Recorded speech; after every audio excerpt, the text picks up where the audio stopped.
only Disney sequel that's considered part of their main animated canon, and it's not direct-to-video. Also, it doesn't belong on a least awful list. It's not even a little awful. It's awesome. Screw all y'all.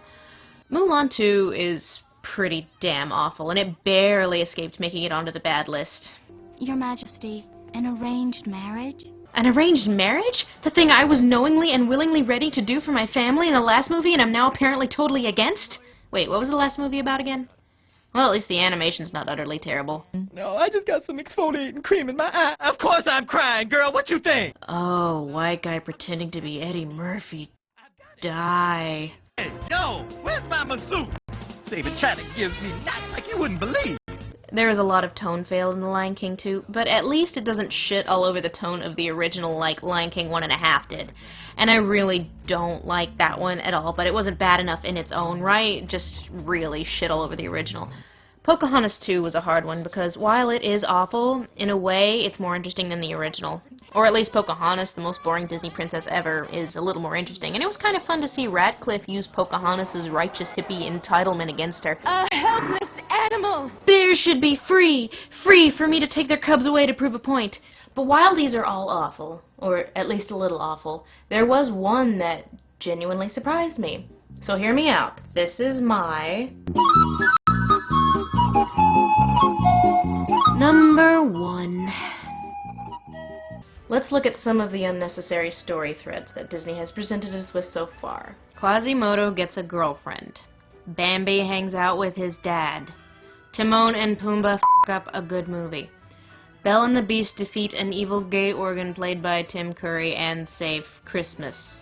All while her father was out in the wilderness searching for her, presumably. The Fox and the Hound join a band. I have no f***ing clue. And perhaps the most unnecessary of all, Cinderella's evil stepmother gets a hold of the fairy godmother's wand, goes back in time, and undoes Cinderella's happy ending. This is the plot to Cinderella 3.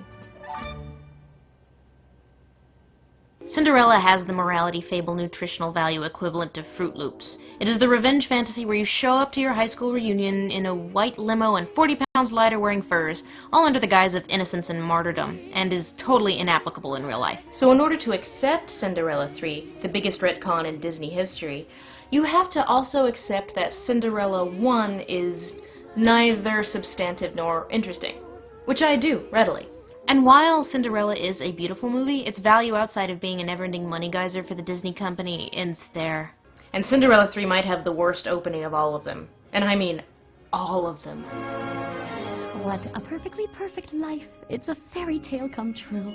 I'm a princess and a wife, all because I fit a shoe. Would my perfectly perfect wife put on her perfectly fitting shoes? You found my shoes. Alright, Donny Osmond. It doesn't take long for the opening song to start feeling like a parody. Hell, within 5 minutes, the stepmother's stolen the fairy godmother's wand, turns her into stone, and undoes the last year of marital bliss, putting Anastasia in Cinderella's place as the bride-to-be. And then, I don't know, something happens. If you can make it through the first 5 minutes of the awful song and the way too fast and the suddenly what the hell, we find the most solid out of all of the Disney sequels. I'm no kidding. Cinderella 3, A Twist in Time, sucks the least. You think there's only one woman in the whole kingdom who wears a size 4.5? It's all I have to go on here. It's by far the most self-aware out of all of them. But the talking mice say she's the wrong girl. Son? Fucking bluebirds? No, the bluebirds weren't talking. There's also this tendency in the Cinderella sequels to depict Anastasia sympathetically. Hell, it starts like Cinderella in reverse. Somewhere there must be someone who'll love me. With Cinderella and the Prince, it has to retcon personality traits into existence where there were none before. But hell, where the first one's all relying on dreams and wishes your heart made and fairy godmothers and not doing a damn thing, this one forces both Cinderella and the still quite boring Prince to actually work for their happy ending. And although the Prince does save her at one point, in the actual climax, she has to save herself.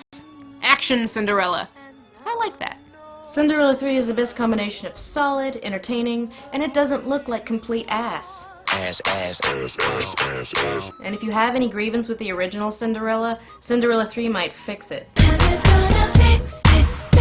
It's funny because it's a thing I've heard of. Of course! You can't handle the truth!